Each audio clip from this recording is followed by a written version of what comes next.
For those of you somehow unaware of my work, my name is Doktor Lobotmo. Twice winner of the Hertzl-Slavnikov Award for Enterprising Sciences, 1979, 1981. The reason why I meet you in such squalid surroundings is because I'm today here as a political exile, cast out of my homeland, license revoked, unallowed to practice freely as I would. But we must do what we must do. My current field of research will soon have me written back into the history books with all the great names of science with whom I truly belong. Now you're here today to see me operate on this creature here, who, believe it or not, was once a great colleague of mine, a man of science like myself.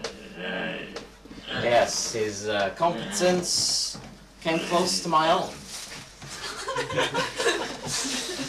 Yes. But, unfortunately, 2 years ago, he was stricken down with a strange symptoms that happened.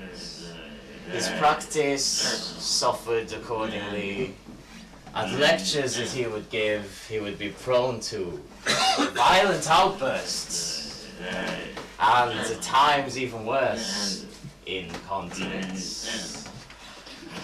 Allow me to explain. It was in the late 1960s I first came across the writings of one Professor Psilocybon.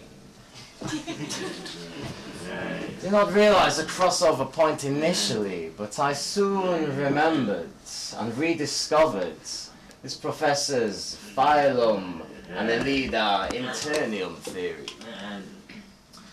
Now let me explain the phylum theory.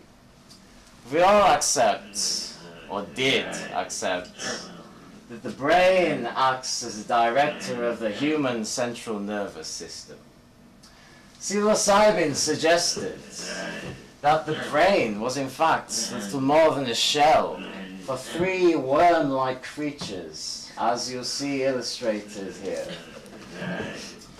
These three worm-like creatures, he suggested, were in a constant performing dance, which the harmony created by this kept the human host's body in movement and in health and in balance.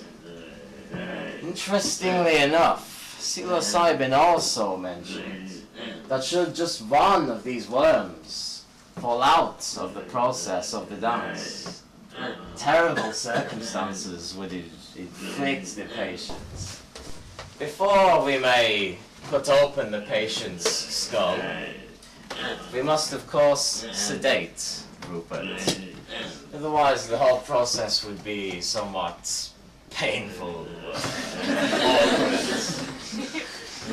And so I shall.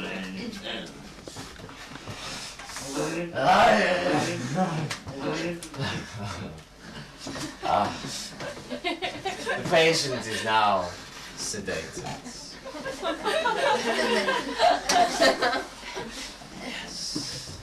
And now Rupert is in a far more agreeable mood. We may proceed to make the first incision.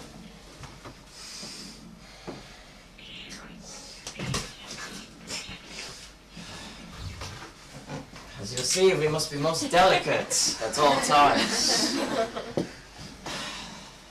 And this time more than any other, for this is perhaps the most awkward part of the operation. We must reach inside and first remove the top of this scalp.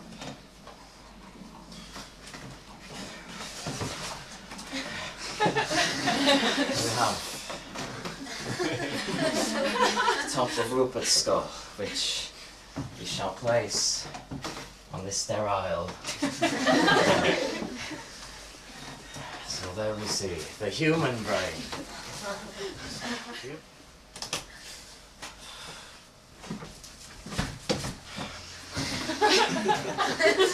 The human brain.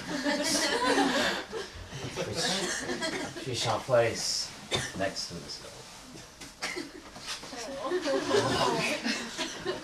What we have here? Is this not psilocybin's worms? As we have been told about. I could not be sure that they existed, but see for yourselves. See the movements. See the fragile movements of the worms, so beautiful in their dance. Such fragile creatures. But does it not seem as if this central worm here somehow is disappointed in what is going on? Somehow out of the action almost, out of place, despondent, one might say. And so the only thing we can do to remove the problem is to eliminate it. As this creature has never before felt the touch of a human hand, I must treat it with the respect it deserves. And I shall blind it when I take it out, so that it does not have to look upon my face, your faces. And hopefully, it will be okay.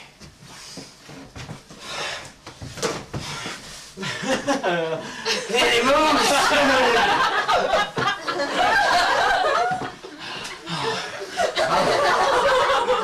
The creature.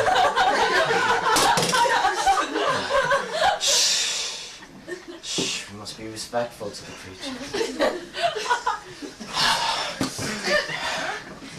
Did you see the delicate movements of the beast?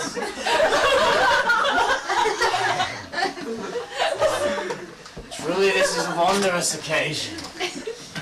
Strange to think something so tiny, so harmless in look, can cause so much problem with the host.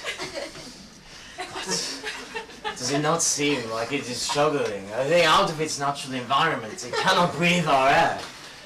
And as I'm not a cruel man, I think I must put it out of its misery, dispense with the problem. I think the only thing for us to do, to make Rupert healthy again, is to destroy this creature.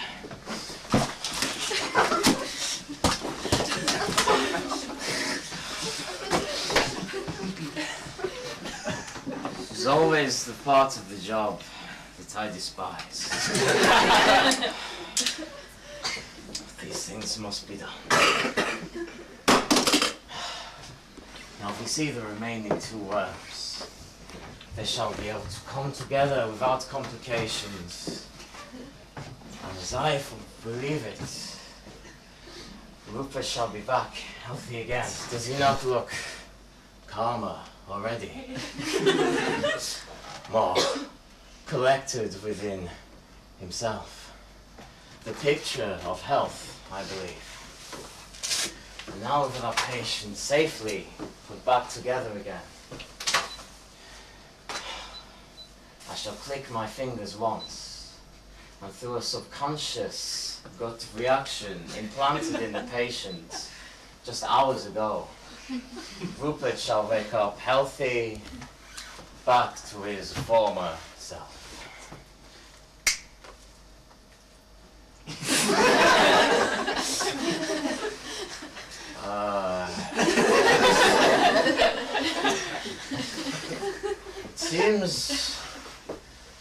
It seems as though the patient may have been somewhat drained by the operation that has taken place. So drained, in fact, that he seems unable to breathe for himself.